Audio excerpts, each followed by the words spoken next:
Widya juga sholat, ngaji. Bahkan setiap habis sholat, Widya harus sempat mengaji. Walaupun hanya 5 ayat, 10 ayat, Widya pasti mengaji. Sedih banget ya, banyak banget beban yang harus Widya tanggung dari masalah keluarga dan yang lain-lain. Nah, Widya mimpi tuh dibawa ke suatu tempat, ya tempatnya itu seperti sungai, tapi mendengar suara yang nyaring di telinga. Kalau ada perkataan yang sama seperti Yohanes 14 ayat ke-6, saya dibaptis malam ini juga. Bahwa umat Islam itu berpedoman kepada Al-Quran. Jelas kan? Tapi sholat 5 waktu tidak ada di Al-Quran. Selamat berpikir para penonton. Yusuf, kasih saya 3 menit, sama tolong siapkan kolam baptisan Pak Yusuf. Iya. Baik, Oke. baik. Pak Yusuf, nggak usah repot-repot. Pak Yusuf tinggal siapkan kolam baptisan. Di sini penonton yang jadi saksi, Pak Kaceh jadi saksi. Pak Yusuf sama Pak Kaceh yang baptis dia sekarang.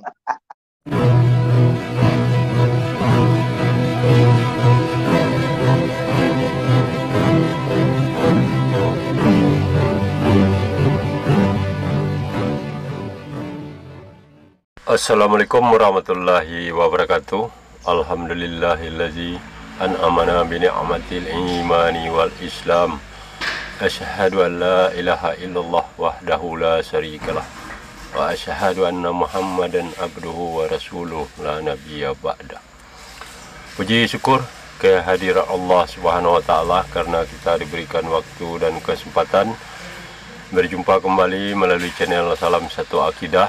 Semoga kita semua dirahmati Allah dan diberi kekuatan serta keteguhan hati di dalam iman Islam tentunya untuk terus menyuarakan kebenaran Islam serta insya Allah akan berupaya membentengi umat dari upaya-upaya pemurtatan.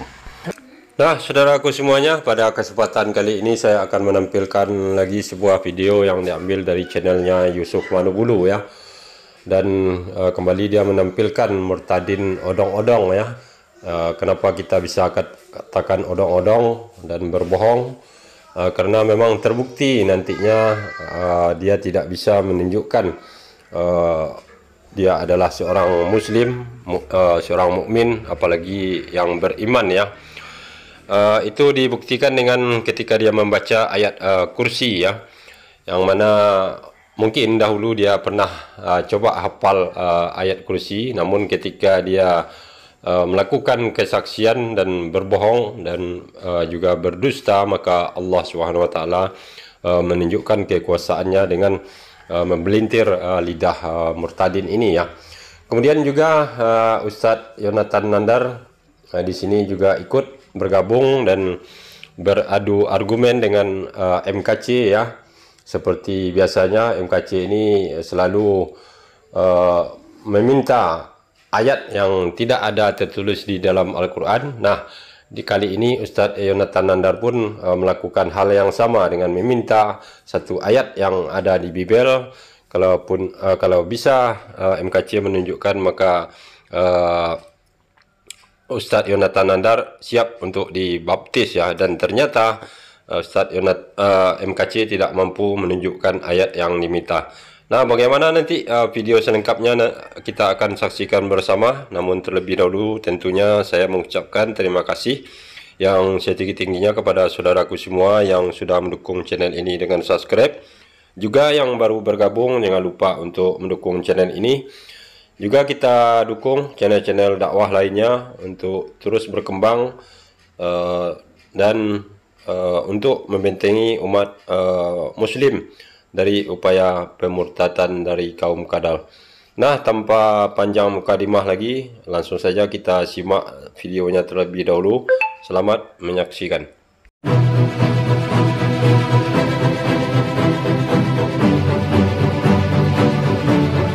Berbagi kesaksian. Kenalin, saya Widya. Saya berasal dari keluarga muslim, terlahir dari keluarga muslim dan dibesarkan oleh keluarga muslim. Puji Tuhan, saya anak pertama dari 4 bersaudara. Dan saya langsung aja ceritanya langsung ke intinya. Pada saat itu Widya sudah mulai bekerja, Bapak Ibu saudara-saudari yang terkasih. Widya mulai bekerja karena Widya anak pertama ya Bapak Ibu. Widya juga ingin membantu keluarga Widya. Widya langsung ikut bekerja.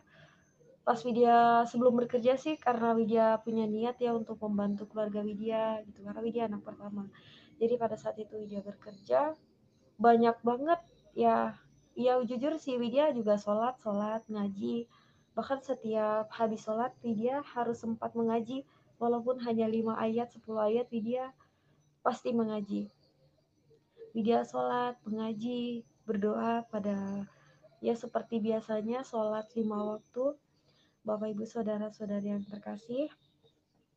Dan pada saat titik itu Widya mengalami kehampaan hidup ya Bapak Ibu. Widya mengalami kehampaan hidup. Ya memang Widya sholat, mengaji, segala yang Widya lakuin seperti agama sebelumnya Widya lakukan. Sampai pada saat itu Widya kena masalah. Sebelumnya sih memang banyak banget masalah pada usia Widya yang seperti itu ya. Mungkin masih sangat muda banget, tapi Widya harus mengalaminya. Jadi pada saat itu Widya lagi kena banyak masalah, belum Widya harus bisa membantu keluarga. Jadi selama Widya sholat, pasti Widya selalu berdoa. Ya walaupun doanya itu dengan awalan baca surat ini, segala itu macam ya, Widya mengaji, Widya berdoa. Tapi tetap rasa di dalam hidup Widya ini hampa banget. Hampa ketika pada waktu itu Widya mengalami dapat masalah sampai di pada malam hari itu Widya nggak bisa tidur Bapak Ibu Saudara. Selalu berdoa, tetapi kenapa di saat Widya tertimpa masalah tidak ada pertolongan Allah sama hidup Widya gitu. Allah tidak tolong Widya, Allah tidak pernah dengar doa Widya. Widya sedih banget, rasanya udah putus asa, kayak nggak tahu lagi Widya harus gimana. Pada saat itu Widya bilang, ya Allah ya Robi, Widya mohon petunjuk jalanmu. Jika memang Allah itu ada, Allah tunjukkan sama Widya. Widya mau jalan yang benar. Dengan seperti ini ketika Widya ditimpa masalah, Widya waktu itu menyangkal benar-benar, kenapa Allah tidak pernah dengar doa Widya, kenapa Allah tidak menolong di saat Widya seperti ini, di dalam kesusahan. Dan di situ Widya tertidur, Widya tertidur, dan Widya nggak tahu Widya di dalam tidur Widya itu sudah dibawa ke alam mimpi. Ya dimana Widya mimpi itu dibawa ke suatu tempat. Ya tempatnya itu seperti sungai, tapi dia bukan sungai Bapak Ibu Saudara. Dia bukan sungai. Dia tuh seperti sungai, tapi dia bukan sungai karena airnya itu jernih banget, airnya tuh bening banget. Dan di situ tempatnya itu luar biasa, puji Tuhan, sejuk banget. Ya jadi pada saat itu dia dibawa ke suatu tempat yang gelap, di mana tempatnya itu gelap banget. Nggak ada satupun apa-apa di situ, nggak ada, gelap sekali. Sambil Widya terjongkok di pojokan situ ya Bapak Ibu, Widya terjongkok sambil menundukkan wajah Widya karena di saat itu Widya tuh memang lagi sedih banget, rasa putus asa, seperti sudah tidak ada harapan lagi karena banyak banget masalah yang harus Widya hadapi gitu ya, cobaan, beban hidup. Bapak Ibu saudara-saudari yang terkasih, di usia Widya yang seperti itu mungkin itu belum Widya harus pikirkan, harus Widya lakukan gitu ya. Tapi di ketika itu Widya sedang terjongkok, tempatnya yang sungguh gelap banget, puji Tuhan, di situ ada seorang yang datang dan cahayanya itu luar biasa banget. Haleluya, puji Tuhan. Di situ cahayanya terang banget, melebihi lampu segala macam berapa watt, itu sudah terang banget gitu. Sampai-sampai Widya ini lagi tidur tapi kayaknya silau banget gitu, merem gitu, sampai merem gitu ya Bapak Ibu saudara-saudari yang terkasih. Widya sampai merem gitu karena sinarnya itu luar biasa banget terang, sinar kemuliaan Tuhan Yesus. Jadi di situ datang seorang yang bersinar banget dan Widya nggak tahu itu siapa. Pada saat itu Widya nggak tahu kalau itu Tuhan Yesus. Dan di situ orang itu, ya Tuhan itu mengulurkan tangannya kepada Widya, mengulurkan tangannya pada Widya. Dan Widya pun nggak bisa gimana melihat karena itu sinarnya tuh luar biasa terang banget, sampai silau banget, terang banget. Tapi ketika Tuhan mengulurkan tangannya kepada Widya, Yesus ya Isa Al-Masih, dan di situ Widya pegang tangannya. Memang pada saat itu Widya lagi tidur, Bapak Ibu Saudara-saudara yang terkasih. Tapi itu serasa nyata banget gitu. Rasanya tuh nyata banget seperti Widya tuh pegang tangan Tuhan. Dan di situ Widya pegang tangan Tuhan. Dan saat Widya pegang, tapi ada Widya rasakan sesuatu yang mungkin belum pernah Widya rasakan seperti itu. Dan itu puji Tuhan, mimpi Widya hanya baru itu Widya dapetin mimpi yang Widya kira Widya mau kenapa gitu ya, kok ada orang seperti cahaya sinar itu, karena ketika Widya pegang tangan itu bolong, Bapak Ibu Saudara-saudari yang terkasih. Di situ tangannya bolong. Setelah pas Widya pegang itu seperti nyata banget gitu. Widya pegang tuh tangannya kayak nyata banget. Kok tangannya bolong? Jadi Widya terkejut, Widya langsung terbangun. Jadi pada saat itu Widya terdengar suara yang nyaring. Karena di dalam suara yang nyaring itu seperti yang ada di dalam Alkitab. Seperti ini, Tuhan mengatakan, "Akulah jalan kebenaran dan hidup. Tidak ada seorang pun yang datang kepada Bapa kalau tidak melalui aku, ialah melalui Tuhan Yesus." Baik, saudaraku semuanya, kita kan sudah dengarkan tuh penjelasan dari perempuan yang mengaku murtadin ini ya. Dan dari kesimpulan keseluruhan cerita yang disampaikannya, kita sudah bisa tahu dan menyatakan bahwa perempuan ini sedang berbohong ya, atau berdusta. Kenapa? Karena memang kalau sekedar hanya mengaku beragama Islam, siapa saja bisa melakukannya ya. Namun orang-orang ini tidak paham seperti apa inti dari ajaran Islam tersebut dan bagaimana sikap seorang Islam yang beriman. Jadi orang ini tidak paham ya. Jadi dari situlah kita bisa tahu bahwa perempuan ini sedang berbohong ya. Jadi yang pertama, yang jelas perempuan ini tidak yakin dengan Allah SWT, kalaupun dia Islam dahulunya ya. Kemudian juga tidak yakin atau percaya dengan ajaran-ajaran dalam Islam, juga ajaran atau contoh-contoh yang sudah diberikan oleh Rasulullah kepada kita ya. Bagaimana untuk menyikapi hidup ini. Karena keseluruhan hidup kita itu adalah ditentukan oleh Allah SWT. Karena siapapun manusianya itu pasti akan diuji oleh Allah ya, termasuk Nabi dan Rasul. Itu malahan ujiannya lebih berat daripada kita ya. Kemudian yang kedua, kelihatan kalau perempuan ini bukanlah orang yang pandai bersyukur ya atas apa yang ada pada dirinya sendiri. Artinya tidak bisa menghargai dirinya sendiri ya. Karena walaupun banyak permasalahan yang dihadapi, kesusahan baik ekonomi dan segala macamnya, penyakit juga ya, tetapi jangan kita lupakan bahwa itu belum seberapa kalau dibandingkan dengan nikmat yang sudah kita terima dari Allah SWT ya selama hidup kita. Yang terutama sekali adalah kita masih diberikan napas ya, masih diberikan umur untuk bisa hidup dan menikmati dunia ini. Kemudian di tahap akhir, perempuan ini bercerita tentang mimpi, tentang sosok ya, dan juga penampakan cahaya yang terang. Dan kemudian dia bisa langsung menyimpulkan bahwa itu adalah Tuhan. Nah, disinilah kejanggalan yang tidak bisa diterima oleh akal sehat kita ya. Karena yang namanya mimpi itu sesuatu yang tidak bisa dibuktikan ya kebenarannya, dan juga masalah penampakan cahaya. Bahkan sampai saat ini para pakar ya belum mampu lagi untuk mendefinisikan apa itu cahaya yang sebenarnya ya. Apalagi perempuan ini bisa langsung saja memastikan itu adalah Tuhan. Kemudian juga dia tidak paham bagaimana cara kerja iblis untuk menyesatkan manusia ya.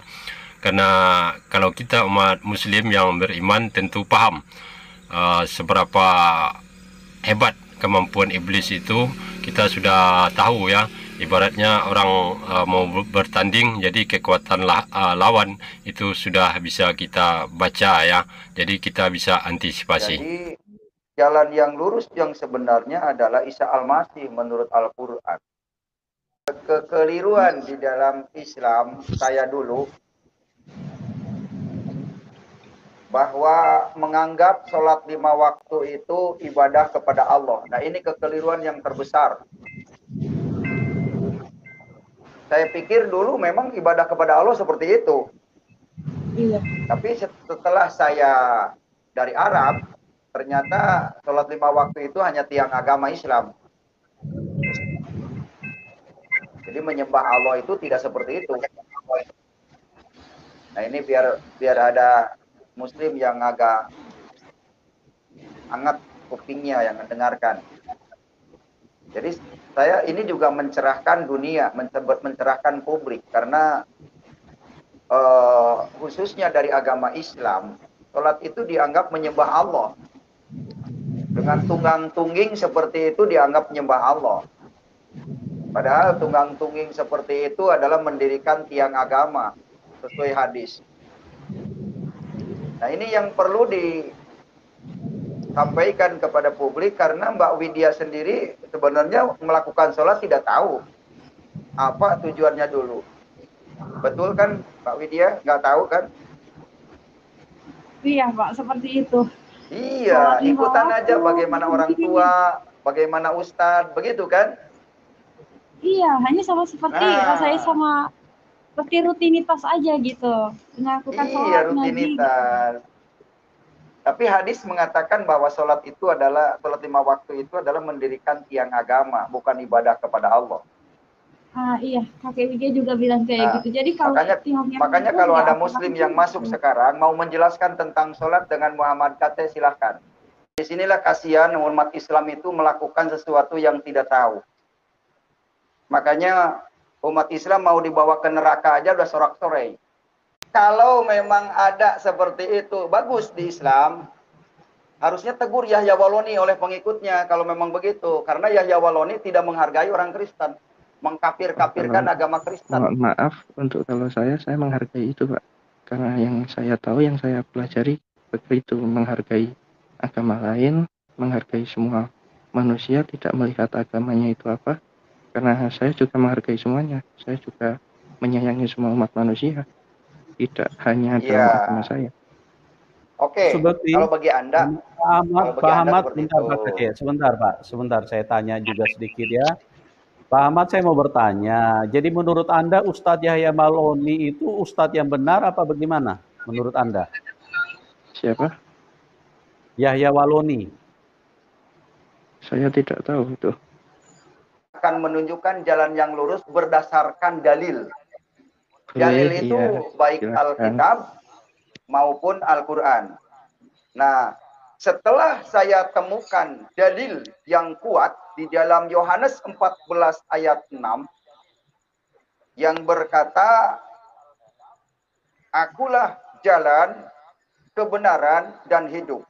Tidak ada seorang pun yang datang kepada Bapa kalau tidak melalui aku," kata Yesus.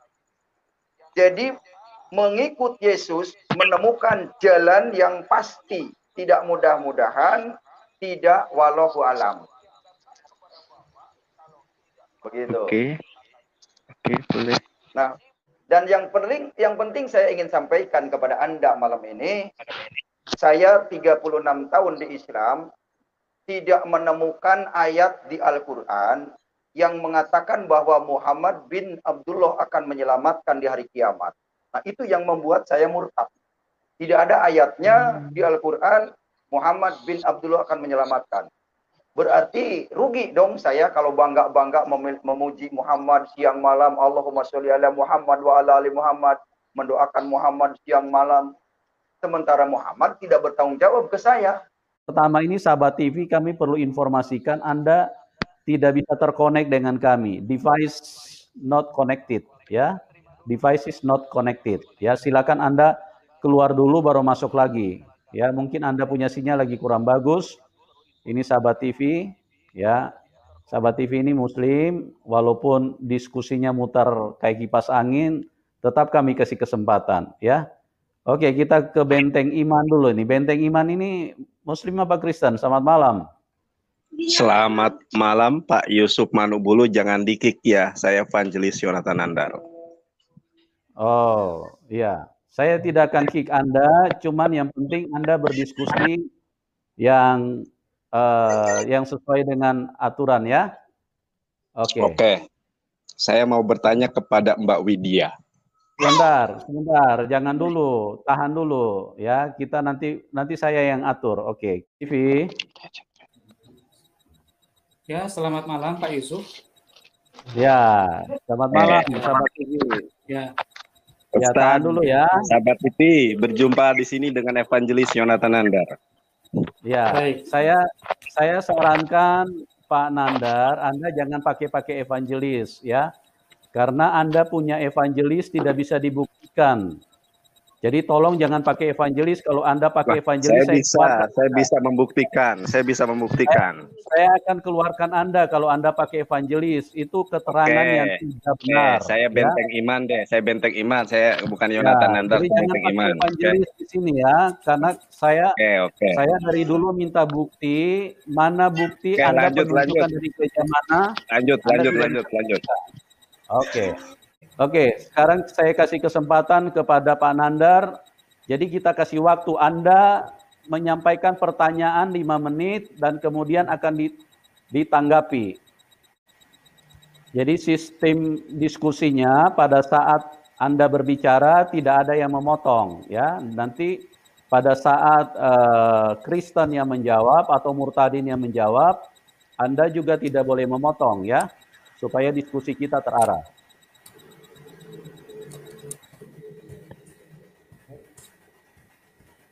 Oke, silakan Pak Nandar, silakan. Ya, ini sebelum saya bertanya, saya ingin menentukan bahwa saya ingin berdiskusi dengan Widya, ya. Ya, kalau bisa sih tunjukin wajahnya. Oke, ini Pak Nandar sebentar ya, tahan dulu waktunya, tahan dulu ya. Jadi nanti kalau misalnya Mbak Widya menjawab sepotong nanti bisa dibantu sama Pak Kace ya. Oke, silakan Mbak Widya. Pak Nandar, silakan Pak Nandar. Waktunya kita jalankan. Oke, silakan. Ya, saya kan belum menyimak tadi apa yang diperbincangkan oleh Mbak Widya ya. Jadi tolong buktikan kepada saya bahwa memang Mbak Widya itu dulu adalah Muslim. Itu saja dulu ya. Silakan dijawab. Oke, silakan Mbak Widya dijawab. Baik Pak, Widya akan jawab ya. Widya memang terlahir dari keluarga Muslim dan dibesarkan oleh keluarga Muslim. Tetapi ketika Widya di Muslim itu ya banyak seperti Widya seringan hal sholat gitu, ataupun itu namanya bilang ibadah, sholat, ngaji segala macam. Sampai saat ini pun kadang seperti yang mungkin Bapak Widya tanya, perlu bukti kalau Widya dari agama seberang. Keluarga Widya semuanya masih Muslim. Hanya Widya sudah memilih keputusan untuk mengikut Yesus. Karena bukan kita yang memilih Tuhan, tapi Tuhan yang memilih kita. Jadi pada saat itu jangan ceramah ya. Buktikan kepada saya Anda Muslim. Tunjukkan kepada saya, tolong bedakan ikhfa dengan ikhfa sapawi. Coba jelaskan. Enggak. Semua orang juga bisa mengaku sebagai Muslim. Ya kan? Apalagi nggak ada wajahnya. Pak Nandar sebentar.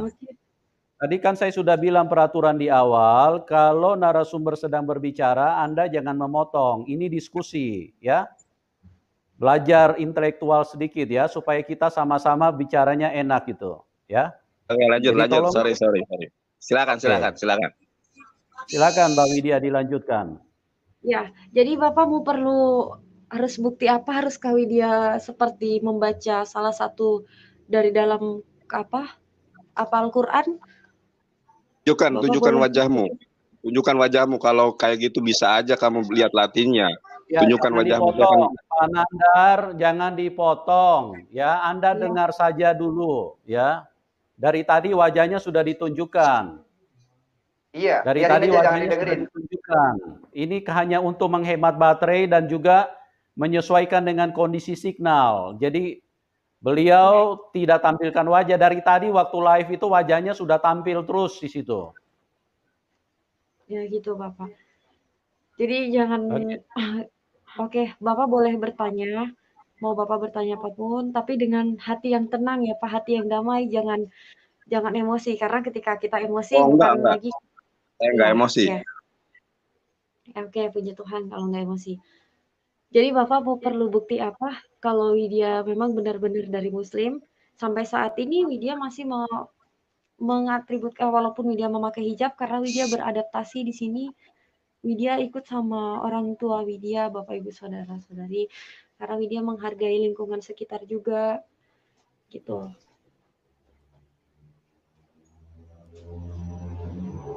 Oke, masih ada Mbak Widya mau ditambahkan? Tahan dulu timernya. Bapak boleh tanya gitu, mau bukti seperti apa kalau Widya itu benar-benar dari agama Muslim? Karena dari Mbak Widya gini, Mbak Widya tunjukkan aja wajahnya sebentar masih menggunakan hijab. Ya, Oke, saya terus tunjukin. ya, terus bacakan aja salah satu ayat di dalam Al-Quran yang Mbak Widya selama ini lakukan. Silakan. Ya, Widya akan bacain salah satu ya. Ini bacaan ayat kursi yang sering sangat-sangat Widya baca. Nggak apa-apa ya Widya nampakin mukanya aja biar nggak dikira. Allahu la ilaha illa huwal hayyul qayyum la ta'khudhuhu sinatun wa la nawm lahu ma fis samawati wa la fil ardh man zal ladzi yashfa'u indahu illa bi idzni Salah. Ngaur, salah bacaannya. Nah, benar saja kan, saudaraku semuanya, semakin terbukti bahwa perempuan tersebut bukanlah murtadin seperti yang diceritakannya di awal ya. Karena di sini Allah Subhanahu wa taala membuktikan bahwa dia sedang berdusta ya, atau sedang berbohong kepada pendengar dan juga kepada dirinya sendiri. Itu dibuktikan dengan bacaan ayat kursi yang dibacakannya. Dia mengaku bahwa ayat kursi itu adalah ayat favorit dan sudah sering dibaca. Dan ternyata setelah kita dengarkan ya, banyak kesalahan dalam bacaan ayat kursi tersebut ya. Mungkin saudara muslimku semuanya bisa mengoreksi sendiri ya tentang bacaannya. Yang jelas bacaannya ayat kursi seperti ini ya. La ilaha illa huwal hayyul qayyum la ta'khuzuhu sinatun wa la na'um lahu ma fis samawati wa ma fil ardi man zal ladzi yasfa'u indahu illa bi iznihi ya'lamu ma baina aydihim wa ma khalfahum wa la yuhittuna bi syai'in min ilmihi illa bima sya'a wa syi'a kursiyyus samawati wal arda wa la ya'uduhu hifzuhuma wa huwal aliyyul azim. Jadi jelas ya, seperti itu ayat kursinya, dan bandingkan dengan bacaan perempuan tadi ya. Nah, di sini kita semua semakin jelas dan semakin yakin secara keseluruhan murtadin yang ditampilkan oleh Yusuf Manubulu kesemuanya adalah dusta dan ngibul ya saudaraku semuanya. Oke, kita lanjut. Bapak Al-Fatihah aja. Al-Fatihah. Pak Nandar. Salah bacaannya. Sebentar, Anda bukan jadi hakim di sini, ya. Tadi sudah dibilang. Tidak, kalau bacaannya salah. Tahan dulu, saya sudah bilang dari tadi kalau narasumber lagi berbicara, Anda jangan motong. Bisa paham? Udah, Pak, bisa Bapak jangan emosi enggak Anda ini? Pak Yusuf, biarkan saya yang berhadapan dengan Nandar. Saya mau tanya tentang sholat kepada Nandar. Ya. Oke, silakan Pak Aceh masuk. Silakan Pak Aceh. Silakan Pak. Saya mau bertanya kepada saudara Nandar, apakah benar sholat 5 waktu itu menyembah Allah? Tolong buktikan dalilnya. Itu saja pertanyaan saya. Silahkan jawab. 3 menit. Oke, kita tunjukkan lah ya. Pak KC, Anda percaya bahwa Yesus itu adalah jalan kebenaran dan hidup?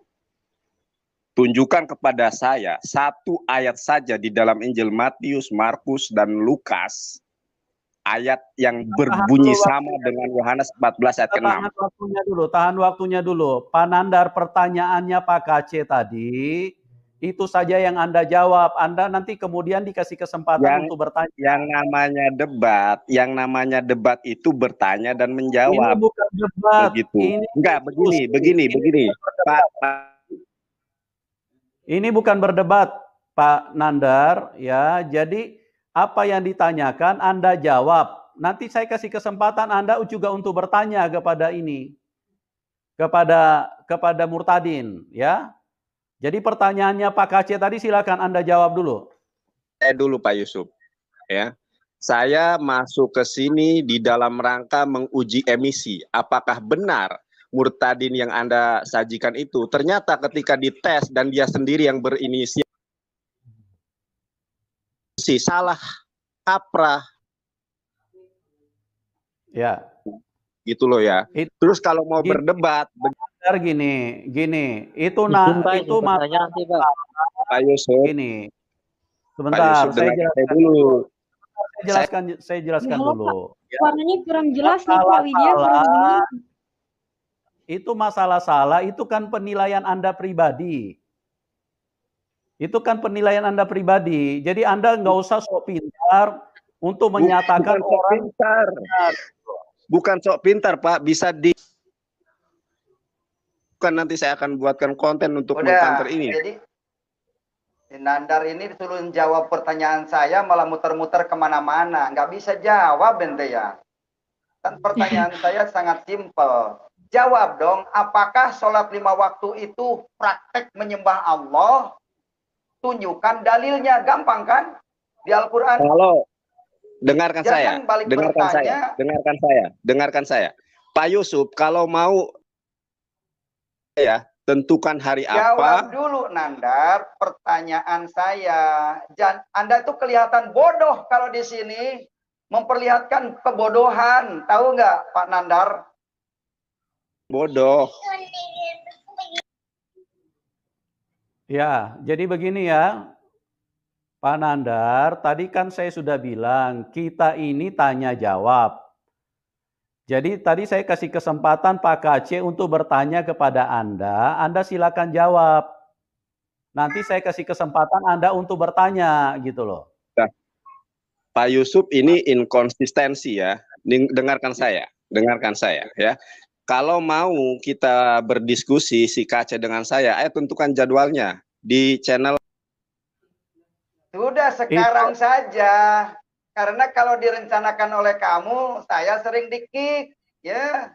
Belum tamat, belum menjelaskan udah di-kick. Saya pernah kan masuk ke Geraha Mu'alaf. Ketika jagoannya tidak bisa menjawab, saya di-kick, dikeluarin. Mereka pada ngomong dengan temannya. Kalau memang Anda jago punya ilmu, sekarang buktikan. Mau hukum pidana, aku hukum perdata. Silakan di sini. Mau tauhid atau mau fikih, mau Al-Quran, mau Alkitab, silakan. Dengarkan saya dulu. Ya, biar jawab dulu pertanyaan saya tadi. Gitu ya. Biar yang lain tahu. Silakan sekarang tunjukkan, jawab pertanyaan saya dulu yang tadi kan. Katanya Anda siap menjawab. Silakan jawab dulu. Seluruh pertanyaanmu bahkan dikasih 2 jam, 3 jam saya akan jawab. Ya, tapi jawab dulu pertanyaan saya tadi. Tunjukkan ayat yang bunyi. Pak Nandar. Pak Yusuf, dengarkan Pak Yusuf. Pak Yusuf, dengarkan. Dengar saya bicara dulu. Saya moderator di sini. Saya yang atur ya, bukan Anda yang atur. Tadi saya sudah kasih kesempatan Anda bertanya, ya. Nah sekarang giliran Murtadin yang bertanya, jadi Anda bisa ikuti peraturan nggak? Kalau Anda nggak bisa ikuti, saya keluarkan. Dengarkan saya dulu. Dengarkan saya dulu. Dengar. Saya sudah bikin peraturan tadi, Pak Nandar, dengar baik-baik. Anda tadi saya kasih kesempatan bertanya, Murtadin sudah menjawab. Nah, sekarang Murtadin yang bertanya, Anda jawab gitu loh. Dengarkan saya dulu. Tadi ketika saya menguji emisi, ya. Bagaimana Nandar menguji emisi orang Islam? Dia sendiri tidak tahu apa-apa. Yang dia uji itu cara baca, mahorejul huruf. Itu hal anak TK, Pak Nandar. Itu hal yang nggak penting didengar publik. Itu yang tidak penting didengar publik. Itu ya. Yang penting didengar publik itu kemana jalan yang lurus, ibadah yang benar seperti apa, itu yang penting didengar oleh publik. Jadi Anda jangan ngoceh-ngoceh. Bukan ngoceh-ngoceh, ya kan? Kalau Anda memang mau berdebat dengan sudah jawab dulu pertanyaan, apakah sholat 5 waktu itu menyembah Allah seperti itu? Silakan jawab dulu. Pak Aceh, tolong diam dulu. Pak Aceh, tolong diam dulu. Ya, Pak Nandar, sekali lagi saya tanya, Anda bisa ikuti aturan nggak, Pak Nandar? Ya, sebentar dulu Pak Yusuf. Makanya dengarkan saya dulu. Saya beri kesempatan. Kalau saya diberi tadi saya sudah dengar. Tadi saya sudah beri. Masih belum selesai. Sebentar, Anda diam dulu, Pak Nandar. Tolong diam dulu. Tadi kan saya sudah buat peraturan dari awal. Ya, pada saat Anda berdiskusi, Anda silakan bertanya, Murtadin menjawab. Nah, nanti giliran Murtadin bertanya, Anda menjawab. Tadi kan saya sudah kasih kesempatan Anda bertanya. Nah, sekarang Murtadin bertanya kepada Anda. Pak, saya mau menjawab, Pak. Anda tolong jawab. Anda setuju dengan peraturan? Pak Nandar? Pak. Dengarkan saya dulu. Dengarkan saya belum puas. Bentar dulu. Ya, silakan. Anda mau ngomong apa? Silakan. Begini ya. Jadi kenapa saya masuk ke channel Pak Yusuf Manubulu, karena saya tertarik dengan thumbnail yang dilihat. Kalau si Kace memang begini, kalau si Kace kalau jamnya di channel Pak Yusuf. Jangan perorangan pribadi ya. Pokoknya kamu kalau memang punya ilmu, jawab saja pertanyaan tadi, begitu ya. Udah, jawab tuh pertanyaan tadi tentang sholat. Saya belum bertanya kepada kamu yang rajin sholat. Saya boleh jawab nggak, Pak? Ini, Pak. Sebentar, saya juga bisa menjawab ganti yang lain. Itu. Sebentar dulu, ya. Nah, tadi saya diizinkan untuk bertanya, menguji emisi, betul enggak si Murtadin tersebut? Ternyata ketika dia berinisiatif membaca ayat kursi, salah bacaannya. Ini artinya apa? Allah menunjukkan sekali lagi saya kasih tahu ya Pak Nandar ya, untuk menyatakan salah atau benar, saya tidak butuhkan Anda untuk jadi hakim di sini, ya. Cukup sudah dibacakan, itu penonton yang menilai. Gitu. Jadi Anda di sini bukan uji bahasa Arab, ya. Bahasa Arab tidak dibutuhkan di sini. Di sini kita bicara berdasarkan dalil, berdasarkan ayat-ayat. Nah, sekarang saya mau tanya, Anda bisa ikut aturan nggak, Pak Nandar? Sekali lagi saya tanya, kalau nggak saya keluarkan Anda. Saya bisa ikut di aturan, saya bisa ikuti aturan. Masalahnya saya sedang ingin berdiskusi dengan Widya, karena Widya yang menjadi peran utama pada penampilan malam hari ini. Kalau sama si Kace, oke, saya nggak ada masalah. Bu Widya sudah cukup, ya. Saya kasih kesempatan satu kali Anda bertanya kepada dia, ya. Oke. Nah, sekarang gini aturannya, Pak Yusuf, aturannya begini. Setelah saya menjawab, saya izin bertanya. Ya, nanti setelah Anda menjawab, Anda akan bertanya. Silakan, saya akan kasih kesempatan. Oke. Silakan jawab dulu pertanyaan Muhammad Kace. Ya, jawab dulu pertanyaan Kace. Oke, tadi kamu bertanya apa, Kace? Pertanyaan saya simpel, sholat 5 waktu, apakah benar menyembah Allah itu seperti itu? Tunjukkan dalilnya. Jelas Sholat 5 ada. waktu, duhur, asar, maghrib, isya, subuh. Oke, Tunjukkan begini ya. dalilnya di mana ayatnya. Oke, begini, saya jelaskan ya. Di dalam Quran surat Toha, Allah Subhanahu wa taala berfirman, "Innani annallahu la ilaha illa anna. Fa'budni wa aqimis sholata li zikri." Ya, sungguh aku ini adalah Allah, tidak ada Tuhan selain aku. Maka sembahlah aku dan laksanakanlah sholat untuk mengingatku. Begitu. Jelas kan? Ada dalilnya banyak ayat-ayat yang berbunyi hampir sama dengan ayat ini. Mengenai perintah untuk melaksanakan sholat. Ya. Kul in kuntum tuhibunallah fattabi'uni yuhibbukumullah wa yaghfir lakum dunubakum. Jika kalian mencintai Allah, maka ikutilah aku. Niscaya Allah akan mengampuni dosa-dosamu. Rasulullah Shallallahu Alaihi Wasallam adalah manifest, ya. Dia adalah pelaku firman. Dia adalah yang menerangkan, yang menjelaskan tentang bagaimana itu sholat. Fa inna asdaqal hadisi kitabullah wa khairul hadi hadiyu Muhammadin sallallahu alaihi wasallam. Sebenar-benarnya perkataan adalah firman Allah dan sebaik-baiknya petunjuk adalah petunjuk Rasulullah sallallahu alaihi wasallam mengenai sholat subuh, sholat zuhur, sholat asar, sholat maghrib, sholat isya memang tidak tertulis secara eksplisit di dalam Al-Quran, ya.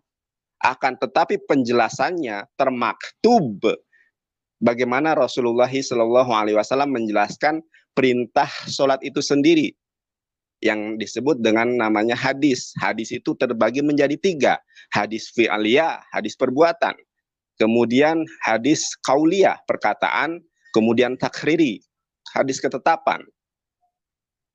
Sudah jelas bagaimana Islam ini sumber utamanya adalah Al-Quran. Lalu yang kedua adalah sumbernya adalah sunnah atau hadis yang sahih. Begitu Pak Aceh. Nah, sudah saya jawab. Sekarang tunjukkan kepada saya, akulah jalan kebenaran dan hidup. Tidak ada yang sampai kepada Bapak kecuali melalui aku. Di dalam Injil Matius, Markus, Lukas, dan ketiga Injil ya. Injil Matius, Markus, dan Lukas. Kalau ada perkataan yang sama seperti Yohanes 14 ayat ke-6, saya dibaptis malam ini juga. Baik. Oke, Pak Aceh silakan saya Pak akan Aceh. jawab. Ya, terima kasih. Jawabannya Ingat. Pak Nandar. Jawab juga Jadi pertanyaan jelas, saya. Jawab ya, juga pertanyaan. Jelas pemirsa, Nandar baru saja menjelaskan bahwa umat Islam itu berpedoman kepada Al-Quran. Jelas kan? Tapi sholat 5 waktu tidak ada di Al-Quran. Selamat berpikir para penonton. Tapi sholat 5 waktu Nandar sendiri mengatakan tidak ada di Al-Quran. Itu sangat jelas Nandar barusan mengatakan ya. Jadi saudara-saudara umat Islam dimanapun Anda berada yang mendengarkan malam hari ini, bahwa Nandar sudah menjelaskan sholat 5 waktu tidak ada di Al-Quran. Saya akan menanggapi mengenai dalil Al-Quran yang dibacakan oleh Nandar. Bahwa dalil yang tadi yang disebutkan oleh Nandar tidak menyebutkan salat 5 waktu di situ. Aqimis sholat lidikri. Dirikanlah sholat untuk mengingatku. Tidak, dirikanlah sholat duhur, asar, maghrib, isya, subuh. Dan sholat 5 waktu, dan sholat duhur itu semuanya ada 8 rakaat. Pasti berontak. Oh 4, 8. Saya sering melakukan 8 rakaat.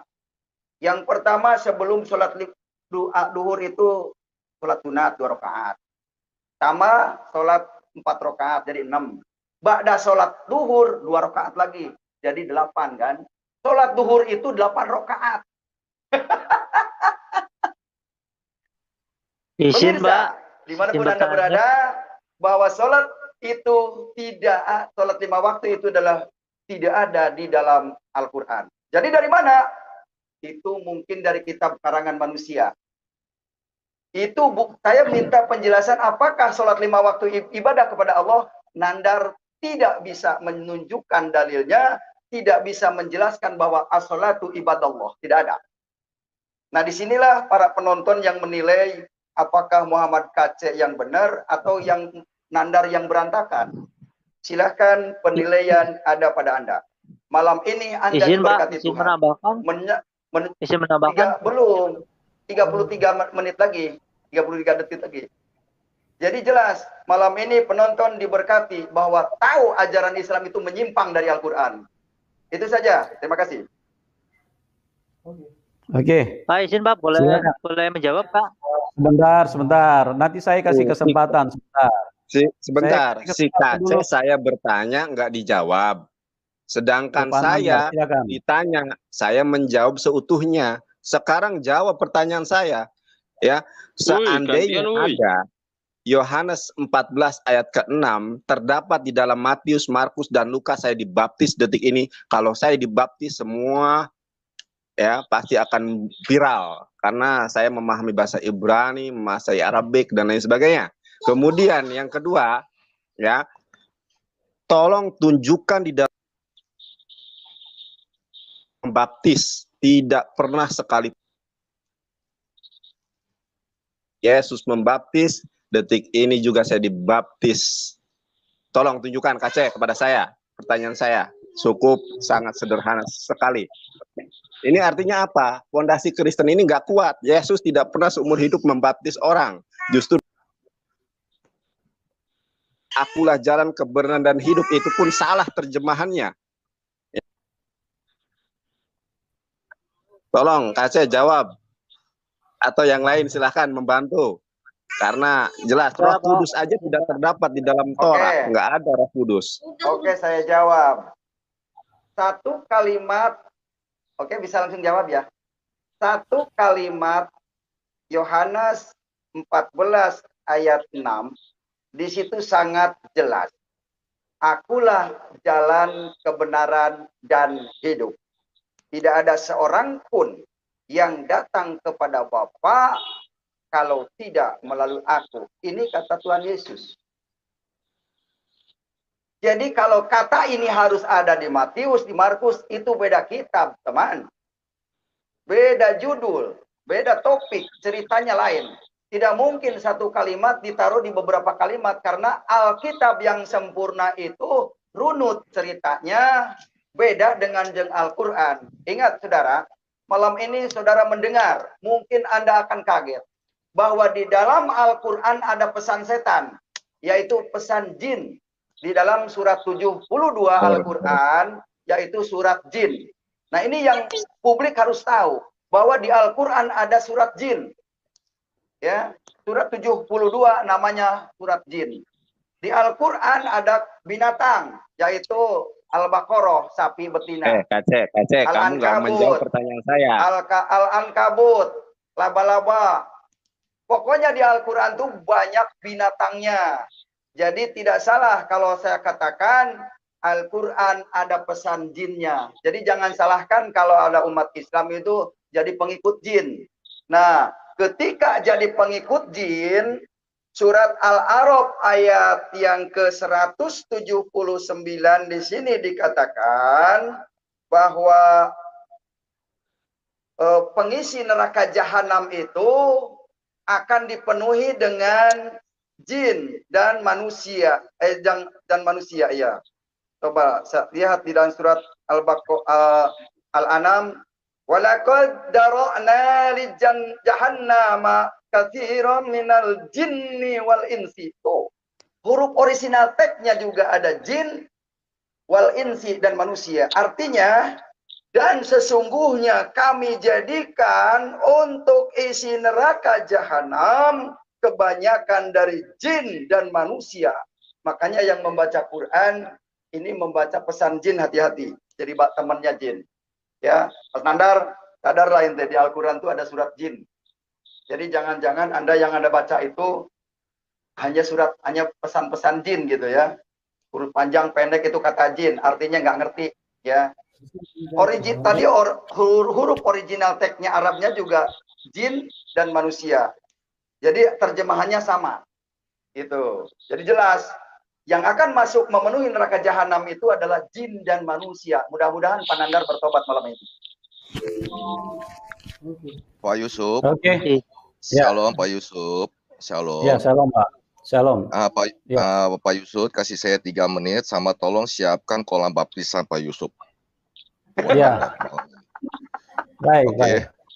Oke, Pak Yusuf, tolong siapkan kolam baptisan, kasih saya 3 menit. Tolong bukakan Matius 21 ayat 32. Ya. Di situ Yesus mengatakan, dia adalah tentang jalan kebenaran. Tolong dilihat. Sebab Yohanes datang untuk menunjukkan jalan kebenaran. Ini kata Yesus loh. Dan kamu tidak percaya kepadanya, tetapi pemungut-pemungut cukai dan sudah percaya kepadanya, dan meskipun kamu melihat, tetapi kemudian kamu tidak menyesal dan kamu tidak juga percaya. Itu Yesus yang mengatakan loh. Yohanes telah menunjukkan jalan kebenaran, tapi kamu tidak percaya tentang apa yang perkataan Yohanes. Kedua, apakah Yesus tidak pernah membaptis? Bukakan Yohanes 3 ayat 22. Sesudah itu Yesus pergi dengan murid-muridnya ke tanah Yudea, dan ia diam di sana bersama-sama mereka dan membaptis. Yesus membaptis loh di situ loh. Sesudah itu Yesus pergi dengan murid-muridnya ke tanah Yudea, dan ia diam di sana bersama-sama mereka dan membaptis. Kolam baptisannya tolong disiapin Pak Yusuf. Oke. Masih ada yang mau ditambahkan Pak Amin? Enggak, dia kan minta 2 tadi. Habis itu dia minta dibaptis. Sekarang Pak Yusuf siapkan kolam baptisan. Iya. Ini makanya apa? Pak Nandar, ini sudah dibuktikan ya bahwa jalan kebenaran itu terdapat di dalam Matius, dan juga tentang baptisan yang Anda tanyakan itu sudah dijawab tadi ya. Jadi bagaimana keterangan Anda? Bisa dipegang nggak mulut Anda? Siap dibaptis? Oke, kalau siap dibaptis. Selamat menjadi murtadin. Haleluya. Mana ini ya. Pertama, tidak ada Yohanes 14 ayat ke-6 di dalam ayat yang lain. Tidak ada, itu hanyalah asumsi. Yang kedua, tidak ada ayat secara, coba ditunjukkan kepada saya. Oke, tadi kan sudah dijawab sama Pak Amin Wijaya.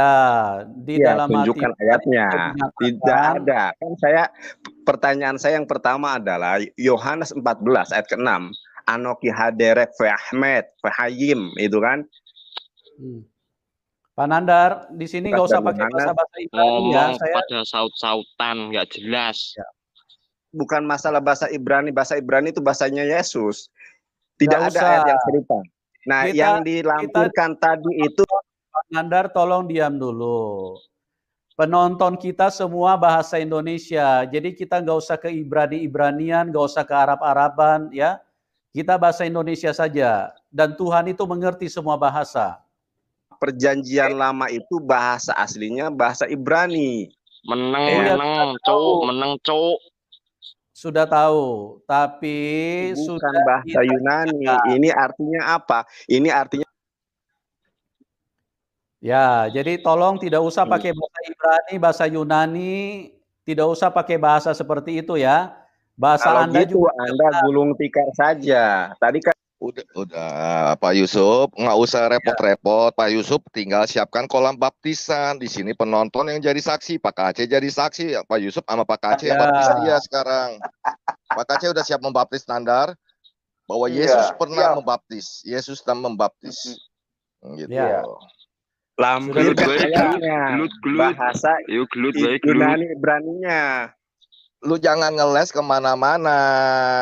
Udah jangan ngeles kemana-mana. Sekarang Al-Quran Anda yang Anda pakai, apakah Al-Quran pada saat seperti zamannya Nabi Muhammad Anda pakai yang bahasa Arab gundul? Kan enggak juga.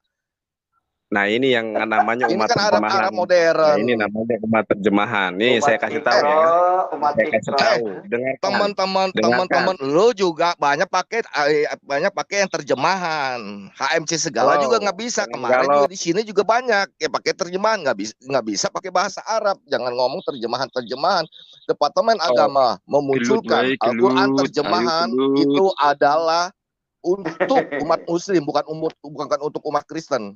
Gitu. Kolam baptisannya udah lompat KC Pak Yusuf. Kolam baptisan apa? Anda tidak bisa menjawab pertanyaan saya. Pak. Ya kan? Pak, udah 3 menit, Pak. Coba tunjukkan ayatnya. Enggak ada. Sudah 3 menit. Sudah 3 menit, Pak. Gantian, Pak. Iya. Ya, ntar. Oke, sekarang saya kasih kesempatan kepada Pak Umar. Silakan Pak Umar.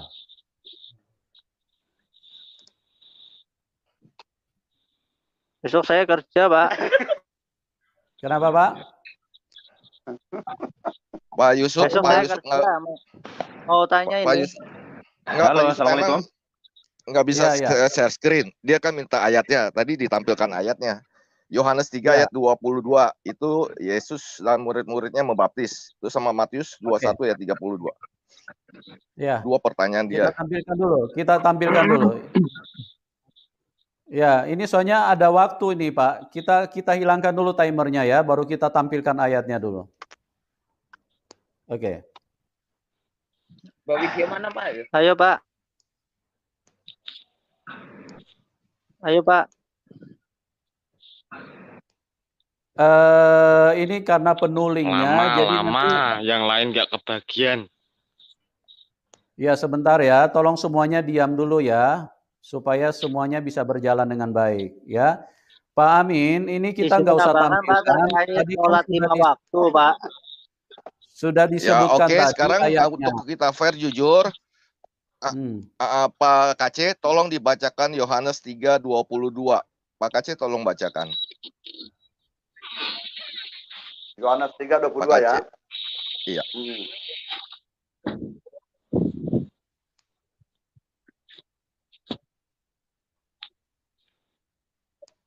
Kesaksian Yohanes tentang Yesus. Sesudah itu Yesus pergi dengan murid-muridnya ke tanah Yudea dan ia diam di sana bersama-sama mereka dan membaptis Nandar. Oke, terus Di Matius sana 21 bersama-sama ayat 32. mereka dan Pak membaptis. KC. Ya. Matius 21 ayat 32. Ini perkataan Yesus tentang jalan kebenaran. Matius 21 ayat 32. 32. Sebab Yohanes datang untuk menunjukkan jalan kebenaran kepadamu dan kamu tidak percaya kepadanya. Pak KC apa? Jalan apa? Jalan apa? Sebab Yohanes datang untuk menunjukkan jalan kebenaran kepadamu. Sekali lagi, jalan apa? Jalan kebenaran kepadamu. Sip. Ya udah. Dan kamu tidak percaya kepadanya. Pak KC sama Pak Yusuf silakan membaptis. Pemungut cukai dan perempuan-perempuan Sunda percaya kepadanya. Wah, jangan kalah sama perempuan cukai, Pak Nandar. Duluan nih. Hanya dijawab berbeda. Gimana sih Anda itu mengurangi terjemahan, ditanya apa, jawab apa. Sekarang saya kasih kesempatan kepada Pak Umar ya. Pak Nandar sudah cukup, Anda berbelit-belit. Tadi sudah dijawab, tapi Anda juga tetap ini. Tetap mutar sana sini. Terima kasih. Ini mau mempersiapkan judul YouTube. Ya. Oke, Pak Umar, silakan Pak Umar. Oke, terima kasih Pak Yusuf. Saya pengen bermonolog aja, jadi tolong jangan dipotong ya. Ini saya tujukan kepada Mbak Widya. Ya, Mbak Widya, ini saya bermonolog ya. Tolong kaca jangan main potong. Jadi seperti di dalam Injil Ulangan 18 ayat 18. Itu Tuhan berkata kepada Nabi Musa, seorang nabi akan kubangkitkan bagi mereka dari antara saudara mereka, seperti engkau ini. Aku akan menaruh firman-Ku dalam mulutnya, dan ia akan mengatakan kepada mereka segala yang kuperintahkan kepadanya. Nah, siapakah yang dimaksud nabi yang seperti Nabi Musa ini? Apakah Yesus? Nah, di sini saya sudah riset bahwa ternyata nabi yang dimaksud adalah Nabi Muhammad. Kenapa? Karena Yesus tidak serupa dengan Nabi Musa. Nah, di sini kalau kita lihat kesamaan antara Yesus dengan Nabi Musa hanya dua, yaitu sama-sama Yahudi dan yang kedua sama-sama Nabi. Tapi kemiripan antara Nabi Musa dengan Nabi Muhammad itu ada banyak, diantaranya punya ayah dan ibu. Karena kan Nabi Yesus kan Rohul Kudus kan, jadi tidak ada ayah. Yang kedua, Nabi Yesus adalah kelahiran yang ajaib, sementara Nabi Muhammad dan Nabi Musa kelahiran normal, artinya percampuran antara suami istri. Yang ketiga, ada ikatan pernikahan. Nah, di sini ikatan pernikahan Nabi Musa dan Nabi Muhammad menikah. Saya ikuti kalau Nabi Isa kan tidak menikah dalam Islam.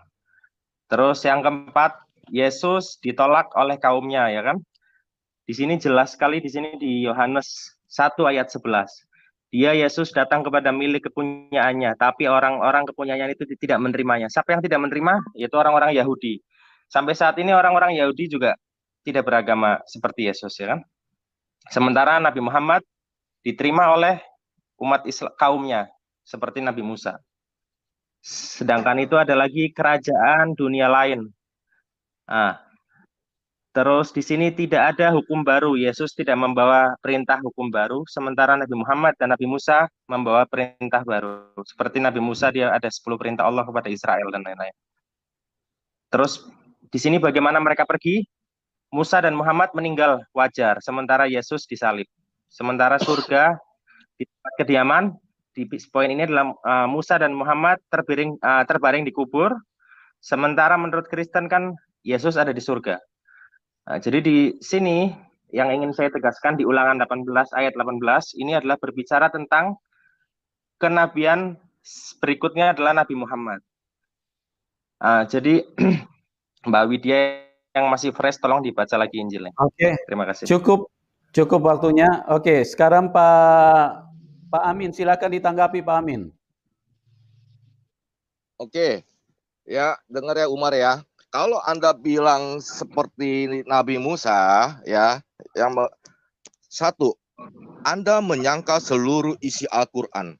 Karena apa? Karena Nabi Muhammad tidak pernah mengeluarkan firman Allah dari mulut, tapi malaikat Jibril lah yang menyampaikan firman Allah kepada Nabi Muhammad. Iya Pak, iya, Anda jangan berdusta.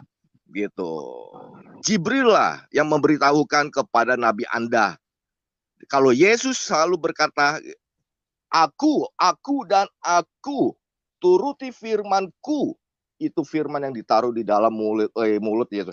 Kalau Anda juga mengatakan kematiannya dengan wajar, mohon maaf, buka YouTube dengan judulnya Detik-detik Menjelang Kematian Muhammad. Dan ada hadisnya yang menuliskan, oh Aisyah ketika menjelang nih ya, aku masih merasakan sakitnya akibat makan daging di perang Khaybar.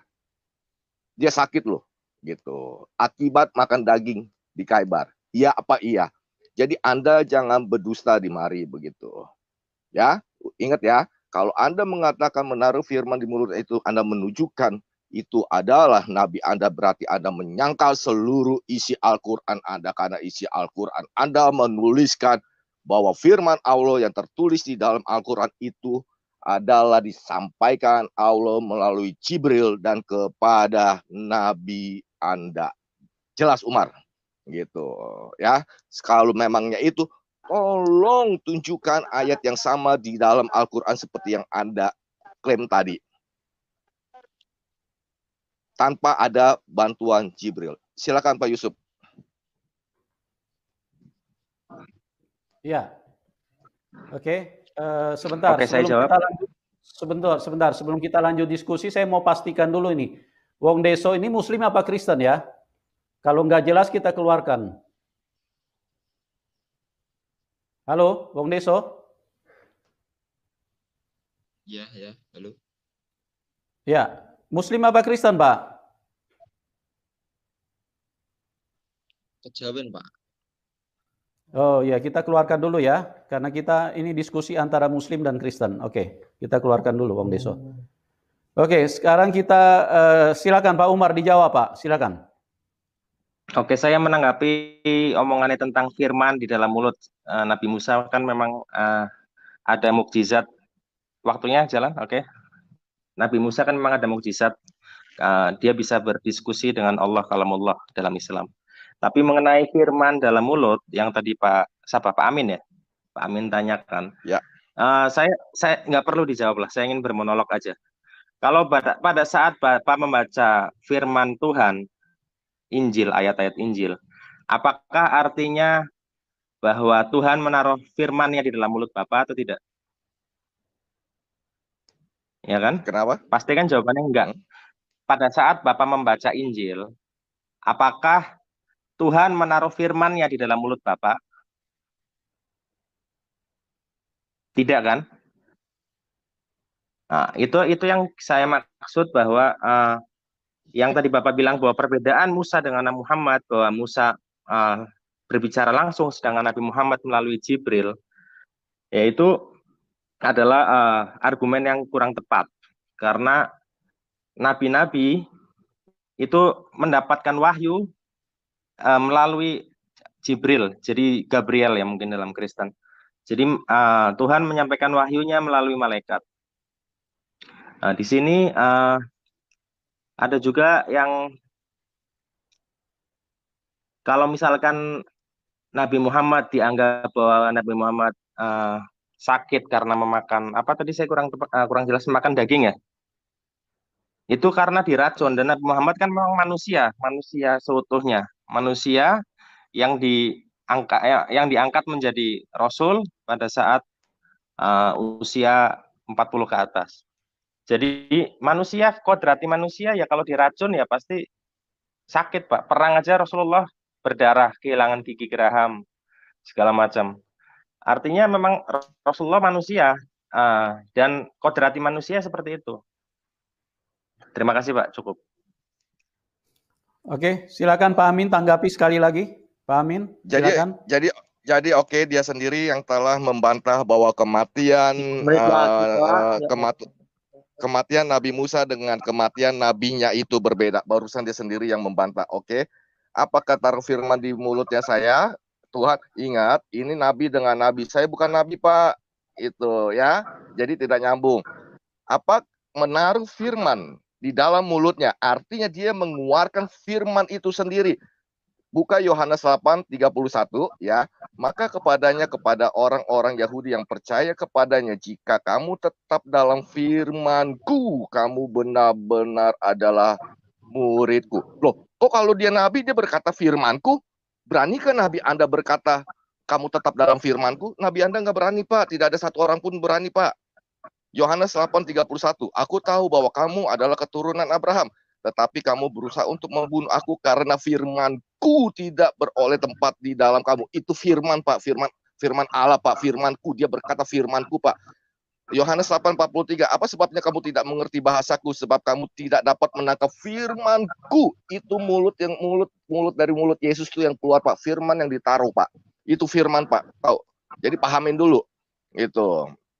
Yohanes 8:51, aku berkata kepadamu, sesungguhnya barang siapa menuruti firman-Ku, ia tidak akan mengalami maut sampai selama-lamanya. Menuruti firman siapa, Pak? Firman Allah kan, Pak, supaya kita tidak ke neraka, Pak. Betul apa betul? Yohanes 8:52. Kata orang-orang ya, kami tahu bahwa engkau kerasukan sebab Abraham telah mati, demikian juga nabi-nabi, namun engkau berkata barang siapa menurut firman-Ku, ia tidak akan mengalami maut sampai selama-lamanya. Itu, Pak, ditaruh firman di mulutnya karena dia adalah sang firman itu sendiri, Pak.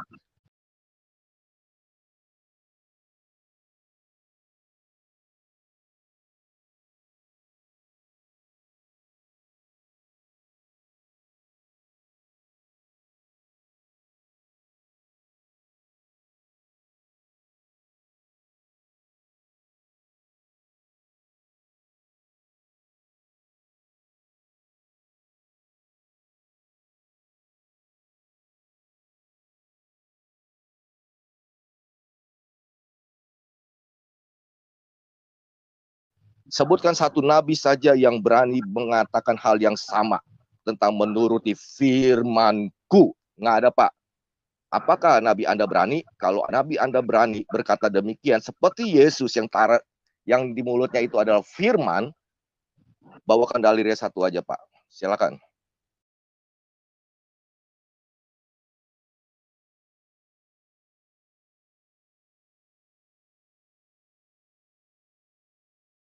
Jadi semua udah dibantah ya perkataan Anda. Oke, sekarang giliran sahabat Saya nambahin TV. sedikit. Nambahin sedikit. Nah, boleh Pak, silakan Pak. Masih ada waktu. Ya. Jadi begini saudara-saudaraku yang Islam, bahwa mengikut Muhammad Anda akan sia-sia karena tidak ada ayatnya di Al-Quran Muhammad akan menyelamatkan. Dan tidak akan keselamatan melalui agama Islam. Jadi ini penting didengar, semua kesaksian umat Islam barusan tidak membuktikan bahwa Muhammad akan menyelamatkan. Ini saja pesan yang paling mantap ini malam ini. Tuhan Yesus memberkati, silakan. Oke. Bisa saya ngomong? Sebentar, ulama muda sebentar. Saya kasih ke sahabat TV, nanti yang jawab Pak Skut. Oke. Baik, silakan. Izin keluar dulu Pak Kace ya, Pak Yusuf. Saya izin keluar ya. Ya, silakan Pak Kace. Oke, makasih. Baik, terima kasih ya, terima kasih. Jadi sayang Pak Kace sudah keluar ya, padahal dalam hal ini saya mau koreksi dengan apa yang disampaikan oleh Pak Kace tadi sehubungan dengan banyak hal sebenarnya, tetapi cukup biar tidak terlalu banyak dan membuang-buang waktu. Jadi saya fokus dulu ke surat jin ya. Jadi sebenarnya surat jin, surat ke-72 itu bisa kita lihat bahwa itu merupakan suatu kumpulan yang lengkap. Dia seperti tadi Pak Kace mengatakan bahwa jin itu masuk ke dalam neraka. Seharusnya bagi orang-orang ya, pada saudara-saudaraku baik Muslim ataupun Kristen, marilah kita itu bersikap jujur lah ya. Jangan sampai kita itu beriman secara buta gitu, hanya percaya tanpa memeriksa gitu. Jadi kalau kita lihat di dalam Al-Quran surat ke-72 surat jin tadi itu sudah dijelaskan bahwa ada jin yang beriman dan juga ada jin yang kafir. Ya, jin yang menolak kebenaran itu akan masuk ke dalam neraka. Jadi tidak semua jin. Bahkan di dalam Alkitab juga ada disebutkan jin. Jin seperti apa yang disebutkan di dalam Al-Quran surat ke-72 itu. Silakan dibuka di dalam kitab Imamat pasal ke-17 ayat 7. Ya, buka sendiri, tidak perlu saya sebutkan.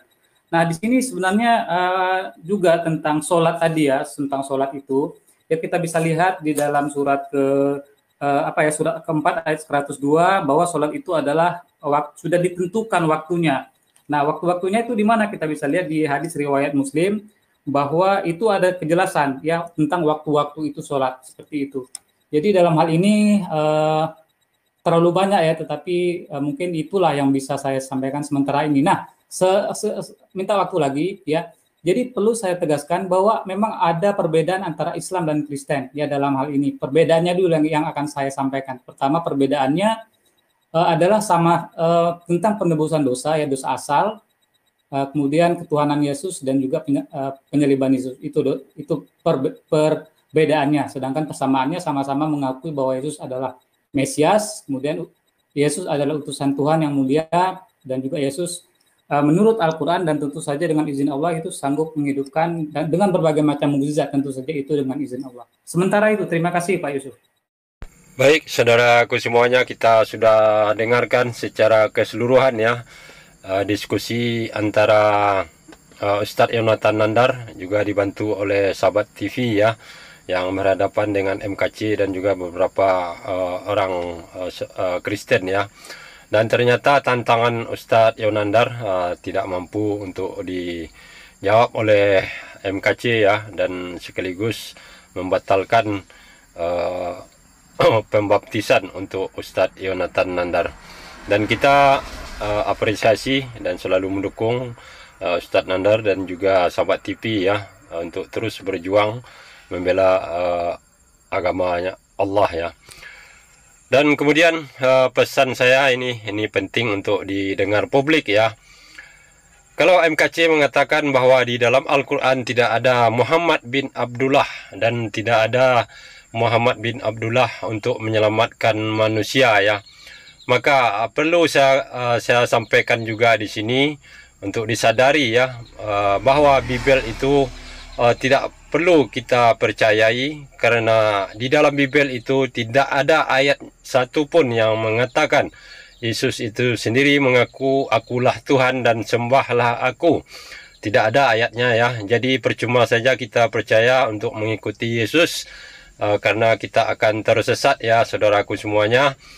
Kemudian juga Yesus tersebut tidak akan bisa menyelamatkan manusia ya, karena Yesus sendiri mengaku hanyalah utusan. Dia tidak berkuasa atas dirinya dan tidak berkata-kata atas dirinya, dan ternyata juga dia sendiri tidak bisa menyelamatkan dirinya sendiri ya, karena terbukti bahwa Raja Romawi lebih berkuasa daripada Yesus itu sendiri ya, yaitu Raja Herodes ya. Jadi mustahil dan tidak mungkin Yesus itu akan menyelamatkan manusia, apalagi untuk membawa ke surga ya. Jadi seperti itu saudaraku semuanya, ini supaya saudara muslim menyadari ya.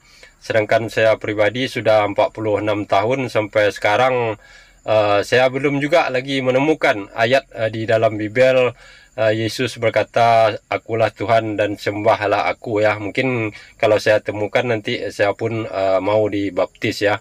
Jadi seperti itu saudara-saudara semua, untuk diketahui ya. Jangan kita dengarkan apa ocehannya MCK ini, cukup masuk telinga kanan, keluar telinga kiri untuk hiburan kita semua ya. Nah demikianlah saudaraku semuanya, akhir kalam, tidak ada gading yang tidak retak. Kalau ada kesalahan itu murni dari saya, kebenaran hanya milik Allah SWT. Terima kasih. Assalamualaikum warahmatullahi wabarakatuh.